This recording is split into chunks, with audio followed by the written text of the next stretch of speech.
You are very welcome to our online conversation, Insight Matters, because you matter.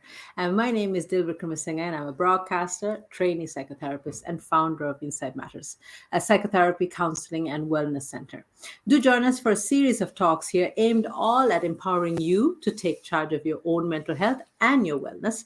Join me and my guests, where we will combine insights and practical tools that can help enhance your own overall well-being. Do get in touch. You can email us at info@insightmatters.ie or visit our website, insightmatters.ie. Now, there's one tiny thing I forgot to do that I'm going to very quickly click and come back to you. There we are. Perfect. So today's episode, we are going to talk about sex, and the conversation is called "Insight Matters into Your Sexual World," and we're going to look into sexual therapy. So, have you ever wanted to know exactly what a sexologist does and how they can help? Today, I'm joined by a clinical sexologist and alignment practitioner, Breanna Coyle. You're very welcome, Breanna. How are you today?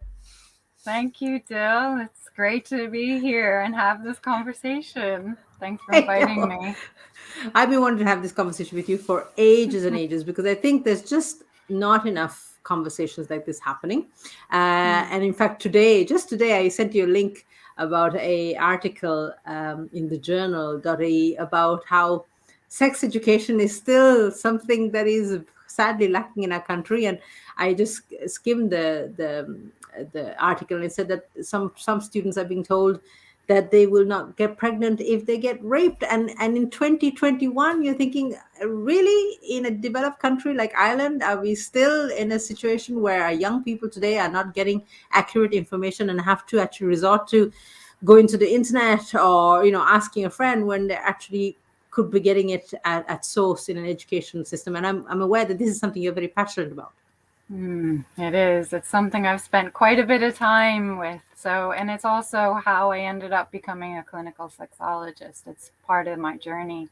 So for 10 years, spending time working with young people and parents in this area. So parents asking the question, well, how do we educate? We're meant to educate. We're being expected to educate around sex and relationships, but we really don't feel equipped to be able to have that conversation.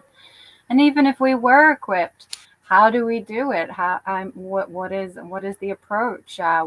What are we dealing with if it's constantly changing? And we see the professionals are having difficulties sometimes, maybe in education, keeping up with the changes that are occurring. And we also see so much information in around areas that there still isn't agreement on. So how can parents really have all the information that they need? So we need an education system as well as the system. Like, what if kids are going home and their parents don't agree with their sexuality? What are we going to do? How are they going to go home when they're not even safe to go home and ask certain questions? So yes, this is something I've been very passionate about for a very long time.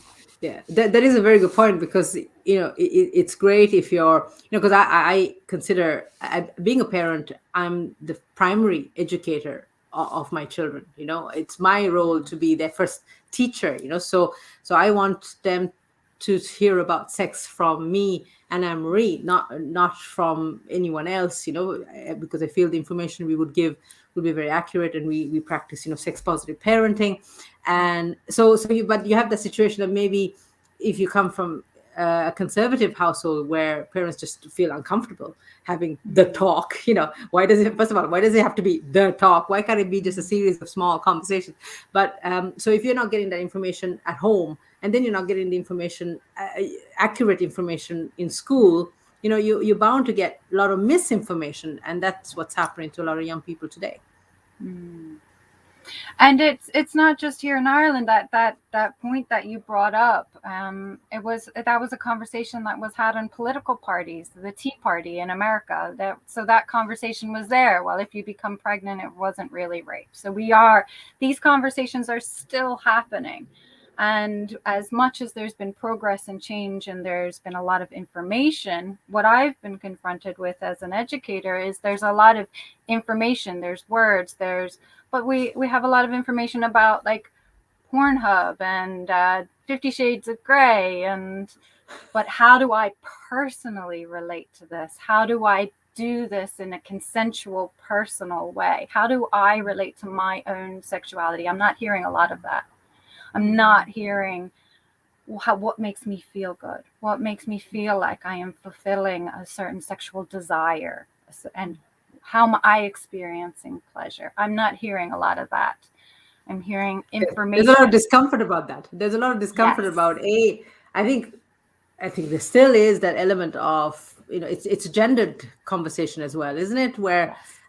I don't know whether it's still acceptable for a woman to say, "Hey, I want to be fulfilled." Exactly, to use your words, I want to feel pleasure. I want to be fulfilled. I don't know whether that's still acceptable and whether it's perceived positively. The impression I get that it's not perceived positively. It's like, oh, if you're a woman and you're looking to enjoy your sex life, then there's a whole clatter of words and labels, negative, derogatory terms that will be used to describe a woman like that. Whereas if it's a man, looking for the same pleasure, because when you think about it from a lifespan perspective, how many years do we have on this earth? How many years do we have that we can actually enjoy our body? And chances are, it's usually once you've lost the ability to have sex, that's when you wish, damn it, I wish I'd gone out and had more fun. Yeah, so that's an interesting topic. And I was reading Passionate Marriage, David Schnarch, recently talking about this, and also listening to Esther Perel's Made in Captivity as well. And We love we Esther have these Perel. We love her. we have these conversations about, okay, are we looking at sex from a functional approach? So when we look at it from a functional approach, we're looking at, okay, does my anatomy work? Is it working? Or and we have our 10 steps to having an orgasm. We have a lot of this. So we have a functional approach, but we're being asked from these professionals who work with sex and desire and relationships. We have this question of, where is the desire in that? Where is the person we are relating to? And does it always have to be another person? Can it be ourselves? Where is that relationship to that solo sex, that experience of our own sexuality, masturbation, that solo sex? Does it have to disappear whenever we're in relationship? We have these questions. And as we age, they were saying that, we have an opportunity for more connection. So maybe when we can have that opportunity for a more fulfilling sexual experience as we age, because we may not be looking to others to define us in the same way. You're doing it actually for us as opposed to somebody else. Yes. So anyone watching this, you have any questions, any comments, do throw them in, because we'd love to be able to introduce them in the conversation. So you watching this, wherever you may be at home, maybe in the car, or please don't do this while you're driving, okay? Please send in your comments and questions. So Breanna, let's talk about, what does a sexologist do? Because I think the moment I was preparing for this discussion, I was immediately thinking, I thought of Gillian Anderson and Sex Education, which is such a great show. And I've got the biggest crush on Gillian Anderson. I mean, who doesn't? Who doesn't? Exactly. You don't have to be a She's lesbian to be. amazing. She's amazing. There's something about it. Just when she walks into a room, you're like, ah. Okay, so talk to me about, what does a sexologist do? So a sexologist looks at what I would look at is the biopsychosocial. So we look at the biological, because, it is the biological. So you may need to work with a medical practitioner or a urologist in whatever way you need. But you also have the psychological. So how do I feel? What are my ideas? What are my beliefs? What are my scripts? And then, which is also influenced with our cultural, so the social aspect, the interaction, the attachment. Can I attach? Do I feel safer? Do I feel like I can express myself better in casual sexual experiences?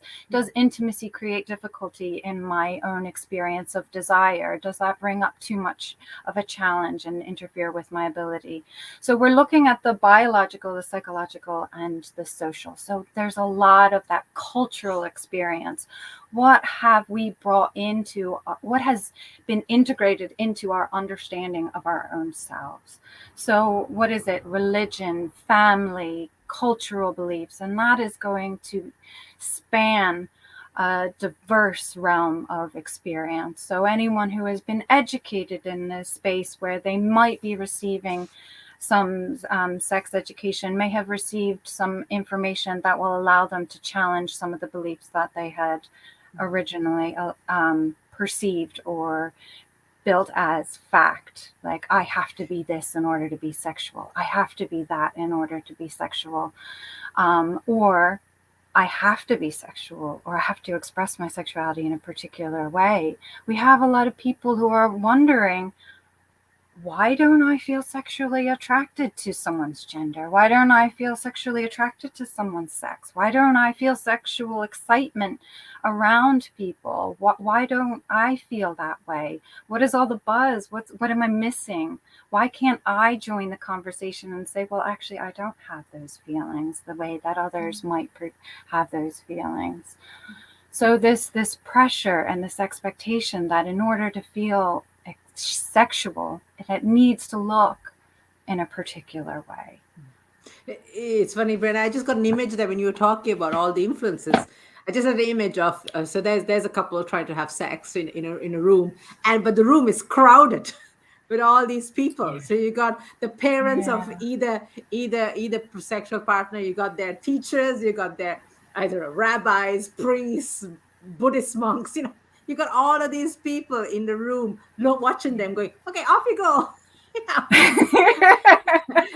and then the couple is like, I don't know what to do. I just, this is all weird because I'm in front of all these people. So they expect, like, I just felt that the pressure there is on the individual, because it's such a, and also the fact that there's still such people don't feel comfortable talking about it. And I think it's interesting about, just because I remember talking to you about how the last 18 months have I feel there's been a shift around reaching out for supports such as yours, and we've seen it here in Inside Matters over the years, that we've gone from having one psychosexual therapist to now having about three, and then we have two placements as well. And to be honest, I think at this stage we could have 10 and you'd all be booked up, because I think there's like a tsunami of people who are reaching for support, and that's wonderful.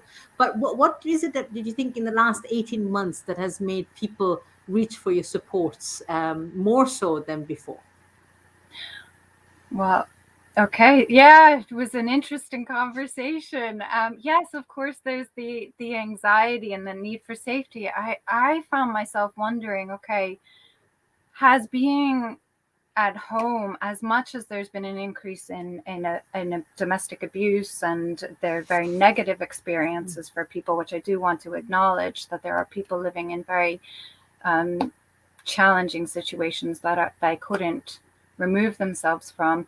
There were people who were presenting that I found were, they had time, they were at home, they were giving time to maybe topics or questions or challenges. Like, I had people that were saying, I don't know why I haven't talked about this sooner. I don't know why I haven't reached out for help sooner than this. And maybe they had the time, maybe it was that there were a lot of other aspects of their life that they no longer could take part in. For whatever reason, they seem to be able to say, okay, well, let me give this time to myself. Let me explore this, something that I've been putting on the back burner for some time. That's what I was hearing. Yeah. And then from my perspective, what I felt was more people reaching for your support, because I think there was I think a lot of people found it difficult to have sex and be sexual, because there was a feeling of being unsafe. So I think to be able to open up and relax, and let your nervous system kind of, go into your relaxation response and all that, to be able to do that, you need to feel safe. And I think for many people, the last few months have been very challenging. A lot of people haven't felt safe, because their perception, I think if you perceive yourself not to be safe, your body is not going to know the difference with its actual safety or a perception. The body is going to think, okay, I'm not safe, so I can't relax. So how could you possibly be able to sink into your body and be able to open up and enjoy sex with your partner or partners or whatever. So that was, I think, what it's interesting that there is. And I think it's hopeful because at least people now are reaching for support. You mentioned earlier around the biological aspect Mm. around that you work with, and there are certain terms that I think are only just really beginning to come into our collective conscious. So I think everyone has heard of erectile dysfunction. I mean, that is one thing that we hear a lot of, or premature ejaculation. But then there's other terms, especially terms in particular that are specific to women, or people that have female genitalia. So things like vaginismus. I think these are terms are only coming into really conversations now. Are you finding that there's a bit of a shift? So maybe you might explain, in case people might not know what vaginismus is, because I know the first time I was like, what? Sorry, what's that again? Yeah.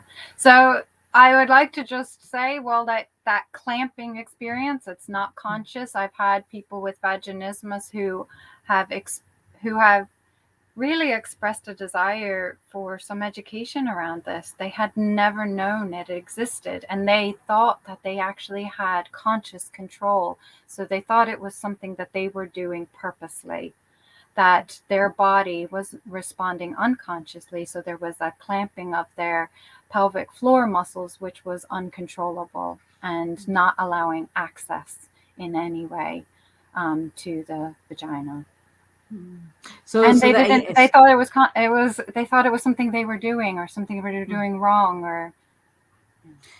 And that is, usually go down the route of going down to a GP, and kind of seeing the physical aspect of it. But the reality is, a lot of these issues can have a psychological foundation, isn't it right? Yeah, and they can also the physios can help them actually with the Kegels. They can help them differentiate the muscles from the vagina canal to or the back passage as well. So they can help them differentiate the muscles and strengthen those muscles. Actually, bring tonality to the muscles. So they can work with a physio, and that Wow, I've seen that work really well. And there's some amazing physios that I've worked with. Some people that I'm working with. And that's that's the that's way that you fantastic. can work with the psychological as well as the physical aspects, and people who are well trained in that area and know how to work with anyone experiencing that. That's fantastic. And tell me, in your experience, Brianna, are the dots connected?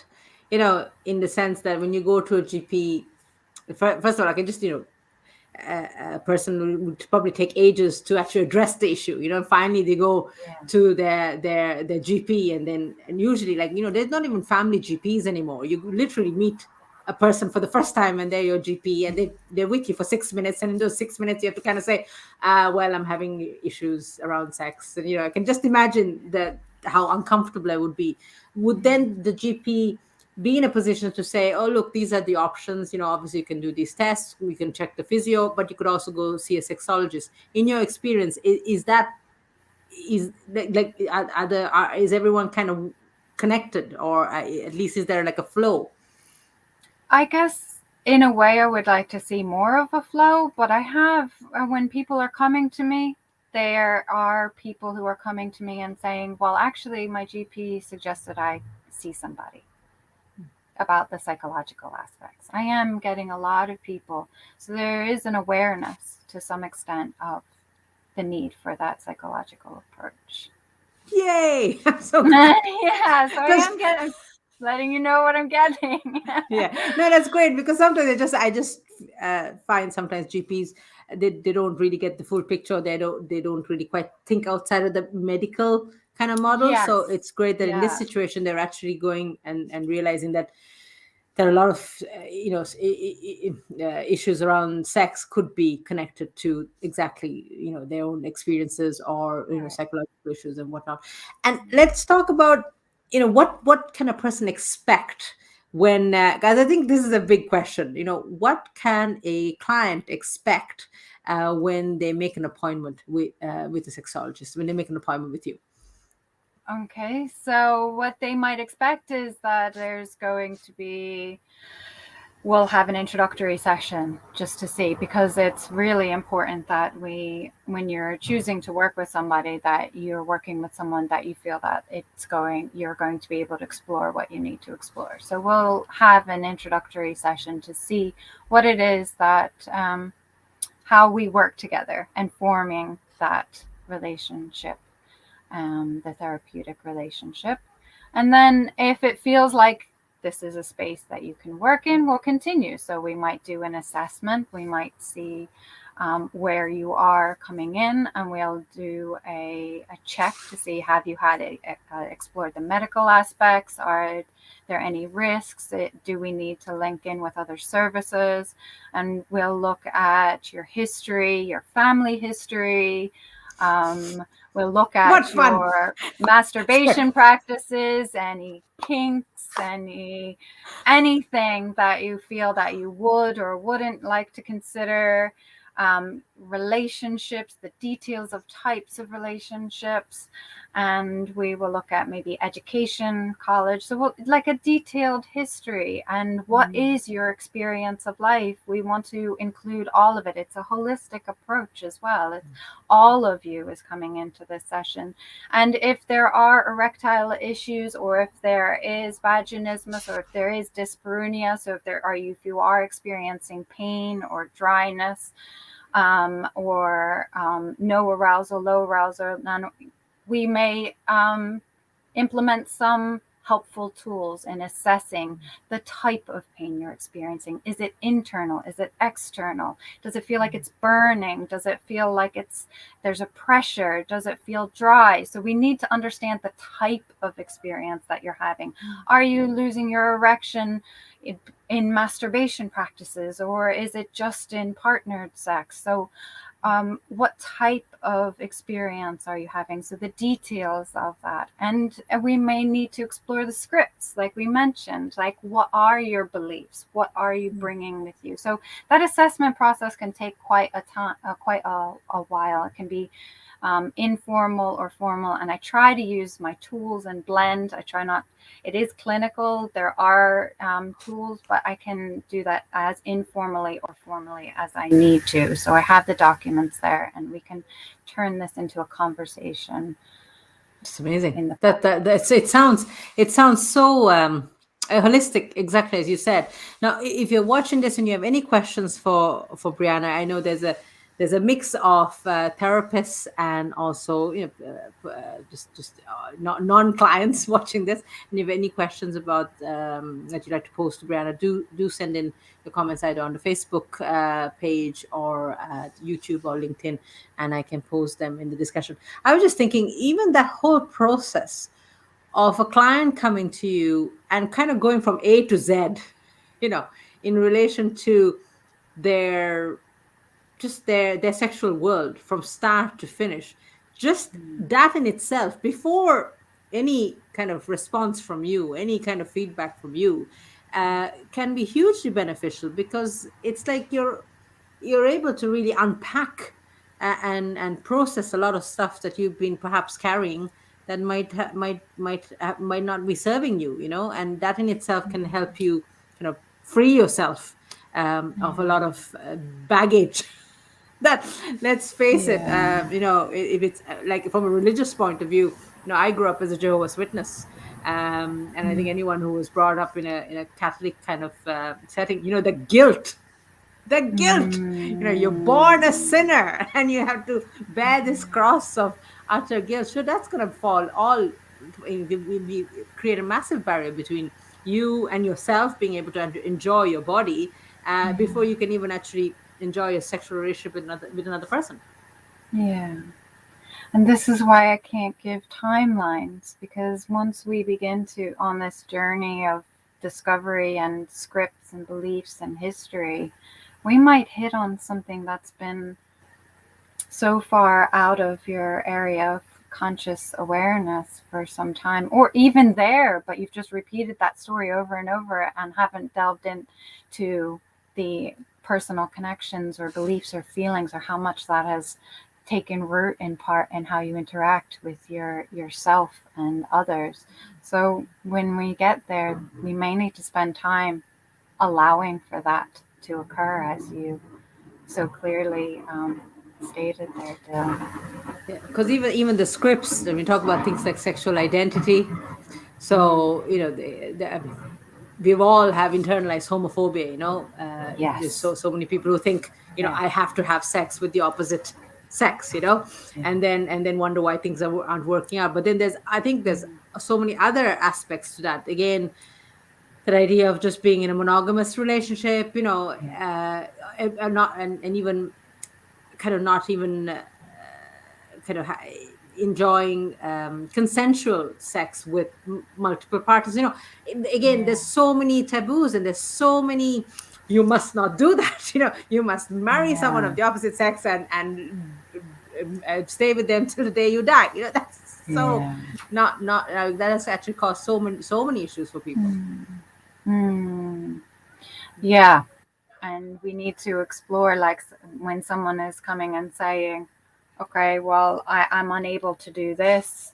It's like, or we're having this difficulty in the relationship. We need to explore that relationship structure. Have you agreed to a relationship structure that you don't feel fully comfortable with? Do you need to discuss what the rules and the boundaries around your relationship are? And let's offer that as a communication. Let's talk about that. Let's have a conversation. What are you assuming you need to fit yourself into, rather than directing from an internal space of what feels right for us? What can we agree, and how can we communicate that? And what are the boundaries if we do go into that area and openness? So we've been using the terms of non-consensual non-monogamy, so or consensual non-monogamy. So that's the area that I would have been educated around, or the language or terminology I would use. So you might have people that are outside of the bounds of those agreements and feel like they're experiencing distress around that experience, or how do I bring that conversation into my relationship? How do I do this more consensually? Or do they want to have that conversation, and what do they feel in relation to that? So Because that in itself is huge, Brianna. That is huge. yes. The amount of people who have been married and have had, affair after affair after affair. That and it was non-consensual. Yeah. Like just having that conversation and say, look, this is what I want to do. What do you think? Yeah. And then at Yes. least that partner feels that they have a say, Yeah. as opposed to realizing, the horrible experience of someone, Yeah. that someone Mm. has had when their partner has not been faithful to them, or their children realizing that their parent hasn't been faithful to their partner, all like the devastation that causes. and, Yeah. and at least if you had this conversation, then you know where you both stand, and then you see, can we Yes. work this out, or we don't work it out, right? Yes. Mm. Yes. And that's where it's more consensual. When you're having Mm. that conversation, when you're saying, this is who I am, this is what I experience, this is what I need, and you're bringing it to the relationship, and you're saying, how does this sit with you? Are you okay with this? Are you okay with the way that I need to be? So you're having the conversation again. So it's about those relationship agreements, as well as the sexual behaviors, or other varying sexual behaviors, the realm and the variety of the way that we feel pleasure and interact with each other might not always be by physically touching. There's variations to that as well.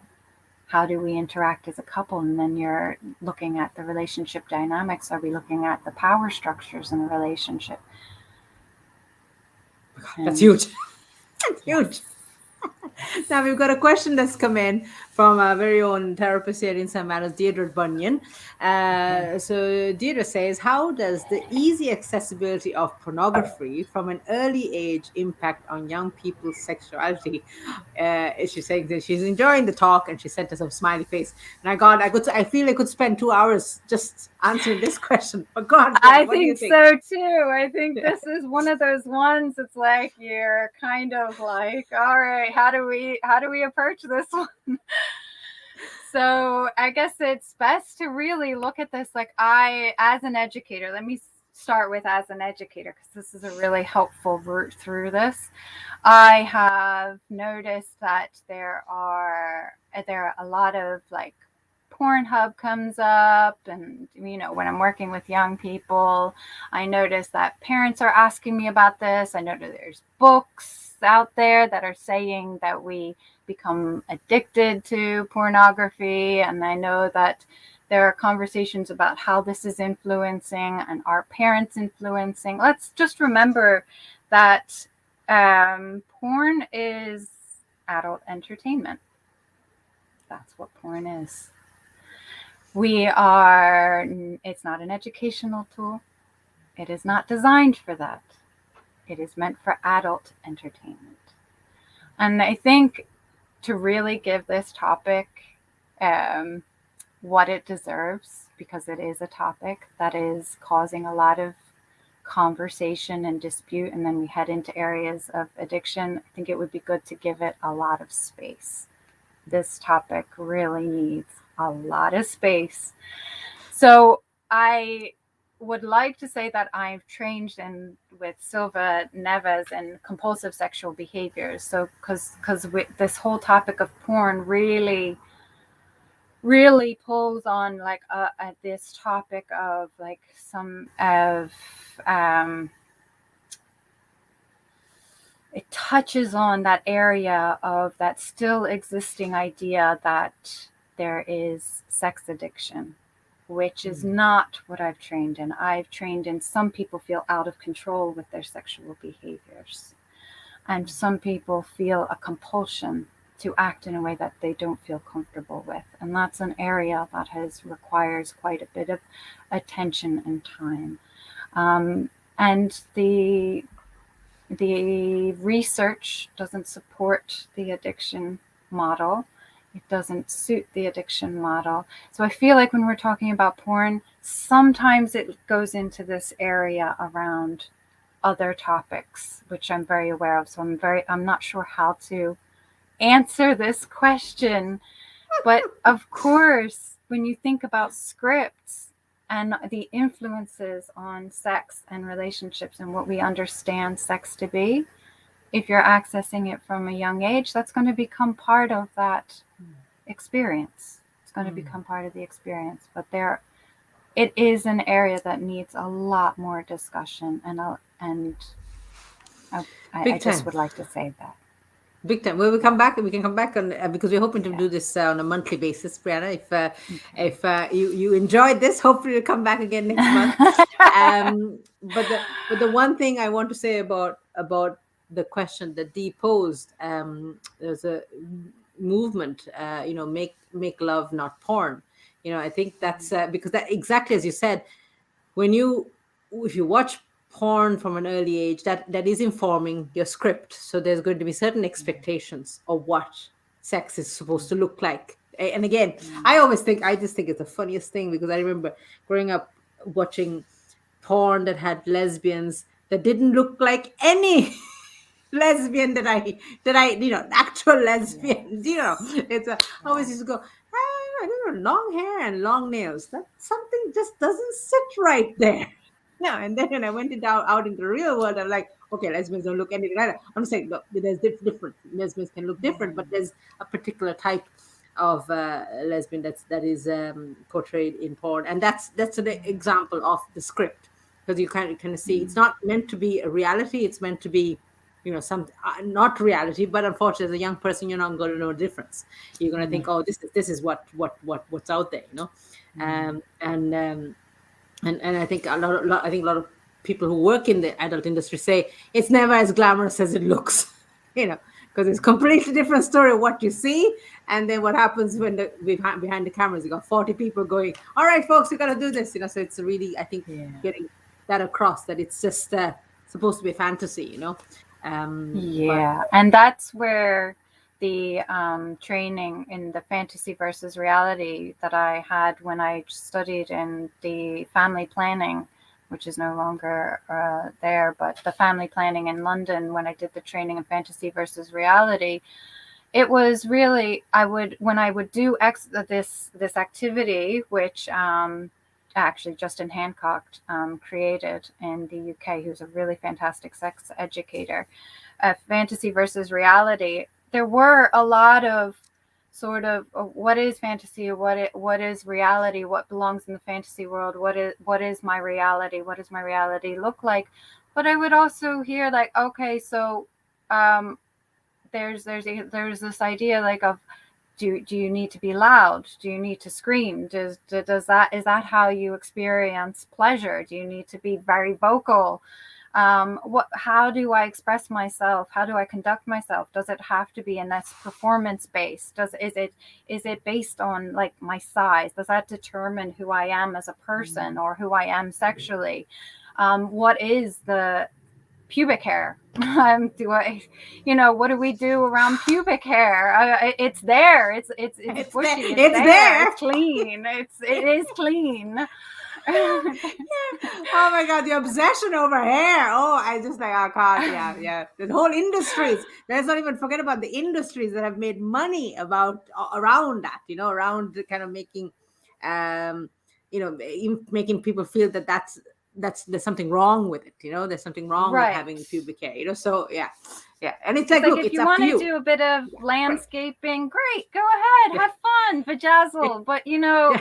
it's not required to be Mm, sexual. And I think this is what it is. It's not required that you act or behave in this particular way. It's about, what do I want and how do I express, how do I interact in this experience. And our sexual experience is selfish. It asks us to be somewhat selfish, but also in a consensual way.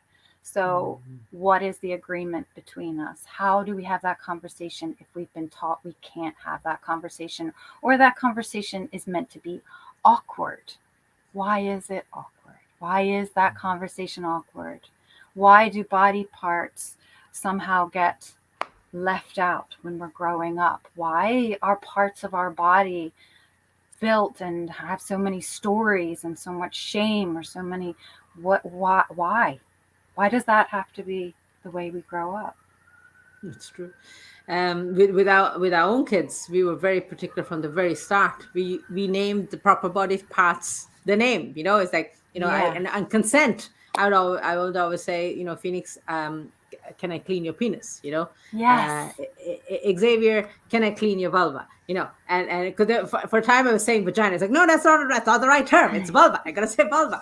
Although she likes to call it something else. She likes to call it her beva. And I'm like, okay, it's your beva, but don't forget it's your vulva, okay? Yeah. So, but just using those terms, because I remember growing up in a time where it was like your private parts, I think of Monica and Friends, your flower. I gave him my flower. What do you mean by that? So then when you're in a situation where as a child you experience some kind of abuse, then you have the right words, you have the Yes. right terminology to say, Yes.